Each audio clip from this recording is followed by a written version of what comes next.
So, yun yung prinsipyo natin sa pangsangga. So, kung ito yung pangsangga natin, kailangan to may angle. Papansin nyo, naka-angle sa ganyan. Para nahuhuli mo. Kasi pag tataas siya, taas, yan. Kasi dapat papasukin muna natin.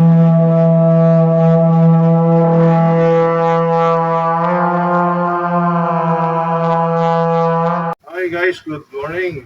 Good afternoon pala. So, again, I am Coach C, and for today's video, tutuloy natin yung ating principle sa pagsangga ng kutsilyo, pagsangga ng mga bladed weapon. Alam naman natin na napakahirap sanggayin ng bladed weapon. Unang-una, masyadong destructive ang knife, at saka malaki ang chance na madisgrasya tayo. So, para sa basic principle ng knife disarming, tandaan ninyo, itong dalawang kamay na to, meron siyang kanya-kanyang trabaho. Itong kabilang kamay, dito tayo naglalagay ng shield, di ba? Pag nakipaglaban tayo. So, ito yung tinatawag namin na shield hand. Ito namang kabilang kamay, ito yung weapon hand. Ito yung umahawak ng weapon. Ibig sabihin, ito yung tumataga, itong kamay na to. Ito naman yung sumasangga. Ibig sabihin, pag sumaksak siya, saksak. Ito yung tagasangga, ito yung taga-atake.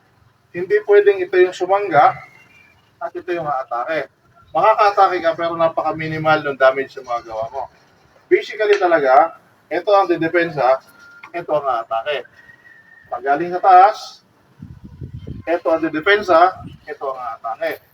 Yan lang talaga yung pinaka-trabaho ng dalawang kamay na yan.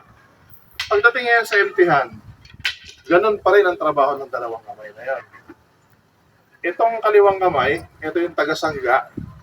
Ito namang kanan, yun yung taga-atake. Saksak, sangga, atake. Saksak doon sa taas. Kung galing dito, itataas mo lang naman yung ganyan. Atake.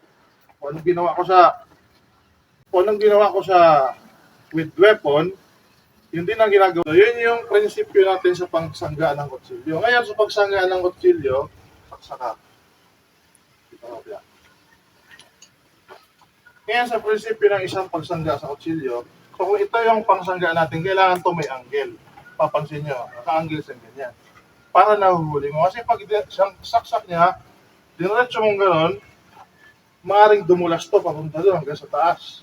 O pag hugot niya, hugutin mo, tataas siya. Taas, yan. Kasi dapat papasukin muna natin siya. Pag saksak niya, may angle, medyo nakapasok siya. So makikita niya malapit na yan, ipipilit niyang ipasok yan. At doon naman siya makukuha. Pag pinilit niyang ipasok. Pag pagsak mo kasi may angle, ang layo ha. So iibahin niya, huhugutin yan. Yun ang maaaring mangyari. In case naman na pagsaksak niya gano'n, hinugot niya, may angle ka, bam! Wala namang problema kung hugutin niya, ano dito naman ako. So isaksak mo ulit, itataas ko lang to. O doon pa rin tayo sa, yun pa rin ang uuwian niya. Isa pa nga pala pag nakuha niya na yung knife, saksak, hugot, ito na, ganito na yung magiging depensa natin. Huwag ka nang magtiwala sa mga ganitong hawak. Buhatin mo na lahat yan, buuin mo na. Kasi lalo kung mas malaki siya sa'yo, ito yung pinakamas magandang depensa. Next mong gagamitin dito is yung putol mo. Step na doon. Yan. Hanggang sa matumba na yan siya.